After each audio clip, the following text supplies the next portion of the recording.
menarik itu beliau memakai baju Baju warna hijau. hijau.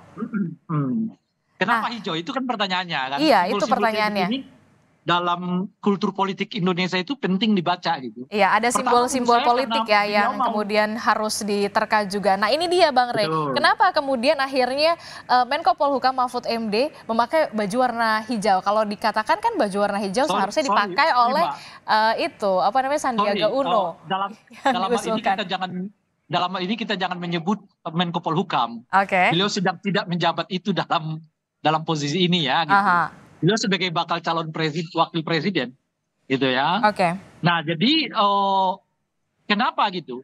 Pertama begini, saya juga sering mengatakan untuk urusan wakil presiden itu biasanya ditentukan oleh partai politik pendukung kedua. Pendukung pertama itu kan PD Perjuangan, mereka udah dapat jatah presiden kan.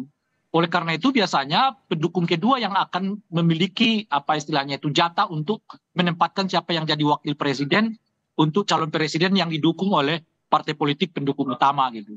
Nah, tentu saja dari 3 partai politik yang sekarang deklarasi kepada Ganjar Pranowo itu, yang salah satunya yang terbesar dan yang memenuhi syarat untuk mendukung secara formal itu adalah P3 gitu.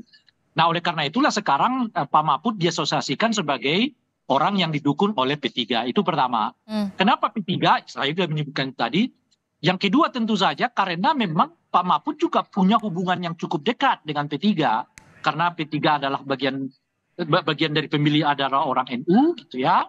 Partai yang cukup dekat dengan kelompok-kelompok Islam dimanapun dan seterusnya itu. Sehingga secara kultural kalau kemudian Pak Mahfud memakai baju hijau itu menggambarkan bahwa Pak Mahfud dekat dengan kelompok Islam manapun secara kultural yang berada di bawah lingkungan P3, kira-kira begitu tuh.